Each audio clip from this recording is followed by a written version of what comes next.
నమస్తే అండి అందరికీ. Welcome to my channel. So మనం ఆప్షన్ సెల్లింగ్ సిరీస్ అనేది స్టార్ట్ చేసుకున్నాం కదా నిన్నటి నుంచి. సో ఈరోజు కూడా ఒక కొత్త వీడియోతోటి ముందుకు వస్తున్నాను. సో ఈరోజు నా వ్యూ వచ్చేసి మార్కెట్ పెరుగుతుందని ఉండింది. సో పెరుగుతున్న మార్కెట్లో మనం ఆప్షన్ బయ్యింగ్ అయితే కాల్ బై చేస్తాము. సో ఆప్షన్ సెల్లింగ్లో అయితే పుట్ షార్ట్ చేయాలండి. సో మార్నింగ్ నాకు ఇక్కడ క్యాండిల్ ఓపెన్ అయిందండి.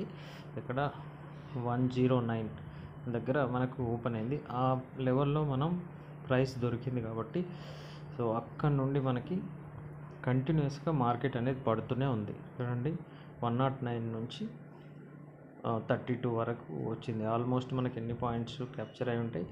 74 పాయింట్స్ మనం క్యాప్చర్ చేయొచ్చండి. అంటే ఆల్మోస్ట్ ఒక్క లాట్ మనం తోటి ట్రేడ్ చేసినా కానీ ఒక 5500 వరకు మనకైతే ప్రాఫిట్ అనేది రావడం జరుగుతుంది ఈ ఆప్షన్ సెల్లింగ్లో. ఆప్షన్ బయింగ్లో ఈరోజు మొమెంటం ఉంది.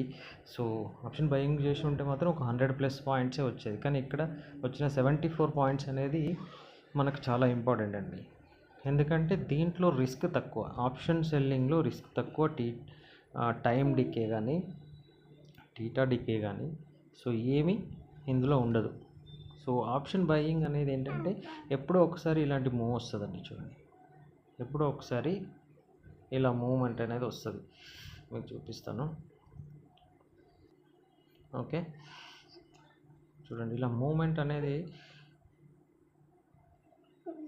చూడండి, ఈ మూవ్ చూడండి. ఇలా మూవ్మెంట్ అనేది ఆప్షన్ బయింగ్లో చాలా రేర్గా వస్తుంది. సో ఆప్షన్ సెల్లింగ్లో మనకి ఇలాంటి మూవ్ వచ్చినప్పుడు కొంచెం తక్కువ ప్రాఫిట్ వస్తుంది. కానీ కన్సిస్టెంట్ ప్రాఫిట్ కావాలి అంటే మనం ఆప్షన్ సెల్లింగ్కే ఉండాలి. ఇది ఒక్క రోజును చూసి మనం అరే ఆప్షన్ బయింగ్ చేస్తే బాగా డబ్బులు వస్తాయి కదా అని మాత్రం ఆప్షన్ బయింగ్లోకి అస్సలు ఎంట్రీ కావద్దు. మీరు కొత్తగా ట్రేడింగ్ నేర్చుకోవాలని అనుకున్నట్టయితే ఆప్షన్ సెల్లింగే చేయండి.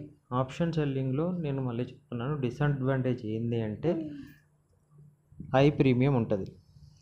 సో ఆప్షన్ బయింగ్లో ఓన్లీ అడ్వాంటేజ్ అనేది ప్రీమియం అనేది లో ఉంటుంది. సో ఇంతండి. సో చూడండి, ఈ వీడియోలో నిన్న మనకి 30 పాయింట్స్ వచ్చినాయి, 30+ పాయింట్స్. ఈరోజు 70+ పాయింట్స్. సో చూడండి, కన్సిస్టెన్స్ ప్రాఫిట్ అనేది ఆప్షన్ సెల్లింగ్లో మాత్రమే ఉంటుంది.